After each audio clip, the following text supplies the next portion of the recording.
कितने लोग मेरी स्टोरी सुनने में इंटरेस्टेड है? सब लोग इंटरेस्टेड है? ओके, तो बताओ। तो सबसे पहला तो मैं ये इंडस्ट्री में आने से पहले, आपको शायद पता नहीं होगा, मेरे को कोई काम धंधा था नहीं, इसलिए मैं ये बिजनेस में आया, ऐसा नहीं है, ठीक है? ऑलरेडी इन्होंने बता चुके थे ना। तो मैं ये इंडस्ट्री में आने से पहले आप ही की तरह खा पी के सुखी था।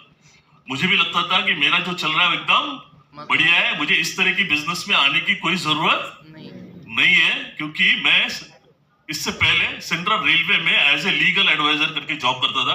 मुझे बचपन से सिखाया गया जिंदगी में आगे बढ़ना है तो पढ़ाई करो, इसीलिए बीएससी के बाद एलएलबी किया, फिर एलएलएम किया, जिसकी वजह से सेंट्रल रेलवे में ये सिलेक्शन पोस्ट है। सिलेक्शन मतलब होता है रिटर्न होता है, उसके बाद वहां से पास होने के बाद एंट्री होता है, वो पैनल सेलेक्ट करती है आपको लॉ ऑफिसर करके, ठीक है? तो सेंट्रल रेलवे में एज ए लॉ ऑफिसर बहुत अच्छी पोस्ट थी।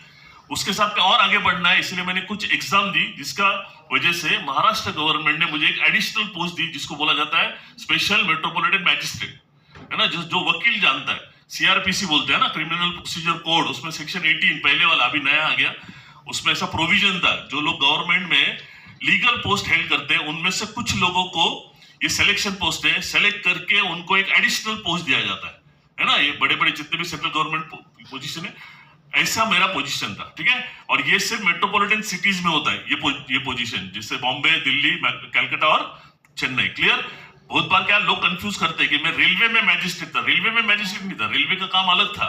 ये एडिशनल जो नॉर्मली मेट्रोपॉलिटन कोर्ट्स होते हैं मुंबई में, वैसा एज ए मैजिस्ट्रेट मुझे जुडिशियल पावर थी, 6 महीने की जेल में कर सकता था जिन्होंने गुनाह किया है, और कुछ फाइन कर सकता था। तो सारे छोटे छोटे मैटर सब आते थे मेरे पास, ठीक है? बहुत बड़ा कोर्ट था, 200 लोग मेरे कोर्ट में बैठते थे, तो आप सोचिए रुबाब कितना होगा, ठीक है?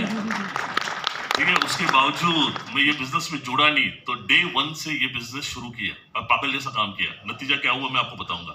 आप मुझे बताओ, मुझे ये बिजनेस की जरूरत है क्या? कितने लोगों को लगता है मेरी ये जरूरत नहीं है जरूरत है? कितने लोगों को लगता नहीं है जरूरत? मेरे को दिखते नहीं आप लोग यार, है नहीं है ना? हाँ, क्यों करना चाहिए ना, मस्त चल रहा था ना, सही बात है। मतलब जो लोग हाथ ऊपर कर रहे हैं ना, जिनको लगता है नहीं जरूरत है, उनको ये बिजनेस अभी भी समझा नहीं, मतलब है? तो समझाओ मैं आपको, मुझे ये बिजनेस की जरूरत क्यों पड़ी, समझना है? तो मैं कुछ सवाल पूछूंगा, जवाब दोगे आप लोग? अच्छा, गुजरात के लोग कम बात करते क्या? मैं तो जब भी ट्रेन में आता हूँ तो भड़ भड़ भड़ चालू रहता है। इधर क्यों चुप बैठा है? मेरा पोजीशन सुन के चुप बैठ गया क्या आप लोग?